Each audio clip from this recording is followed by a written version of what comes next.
Sebagai suatu ideologi, Pancasila memiliki 3 unsur pokok.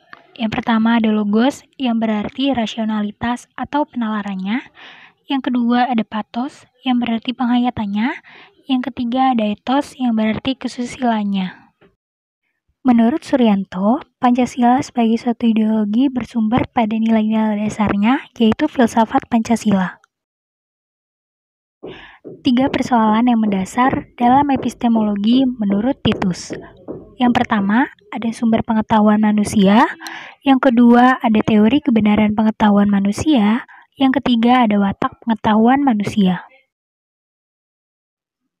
Pancasila sebagai objek pengetahuan pada hakikatnya meliputi masalah sumber pengetahuan dan susunan pengetahuan Pancasila. Sumber pengetahuan Pancasila adalah nilai yang ada pada bangsa Indonesia, bukan hanya perenungan seorang saja, melainkan dirumuskan oleh wakil bangsa Indonesia. Sumber pengetahuan Pancasila adalah bangsa Indonesia yang memiliki nilai adat istiadat, kebudayaan, dan religius. Bangsa Indonesia sebagai pendukung sila Pancasila dengan Pancasila sebagai sistem pengetahuan yang memiliki kesesuaian yang bersifat korespondensi. Sebagai sistem pengetahuan, Pancasila memiliki susunan yang bersifat hierarkis dan berbentuk piramidal, di mana sila pertama mendasarinya dan menjiwai keempat sila lainnya, dan begitu seterusnya. Susunan isi arti Pancasila meliputi 3 hal. Yang pertama ada universal, yang berisi intisari atau esensi Pancasila, sehingga menjadi pangkal tolak derivasi, baik pelaksanaan pada bidang kenegaraan dan tertib hukum, serta dalam realisasi praktis dalam berbagai bidang yang konkret.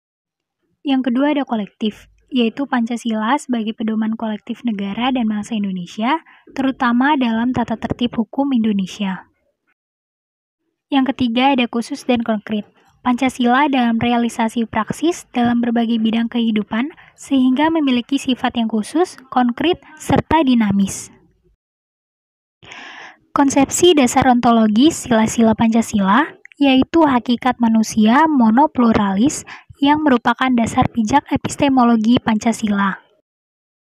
Menurut Pancasila, hakikat manusia adalah monopluralis, yaitu hakikat manusia yang memiliki unsur-unsur pokok, yaitu susunan kodrat yang terdiri atas raga, yaitu jasmani, dan jiwa, yaitu rohani.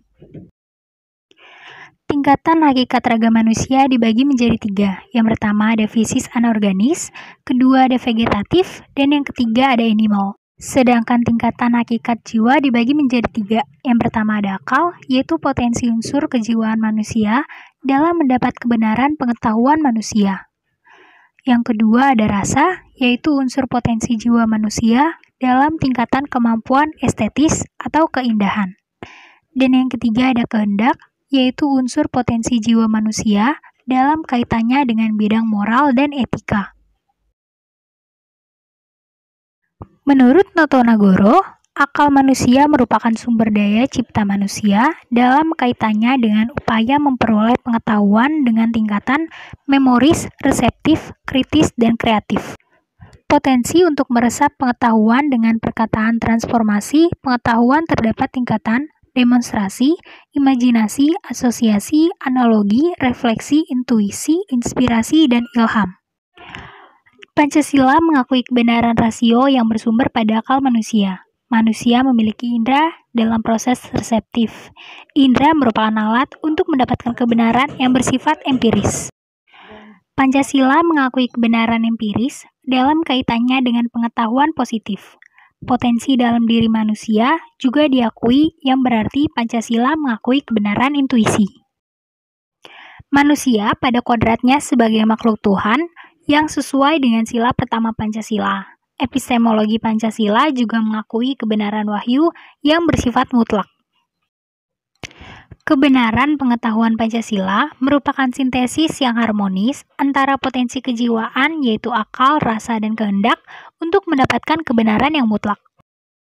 Adapun sesuai dengan tingkatan sila Pancasila yang bersifat hierarkis dan berbentuk piramidal, maka kebenaran konsensus disadari oleh kebenaran sebagai suatu paham epistemologi. Pancasila mendasarkan pada pandangannya bahwa ilmu pengetahuan pada hakikatnya tidak bebas nilai karena harus diletakkan pada kerangka moralitas kodrat manusia serta moralitas religius.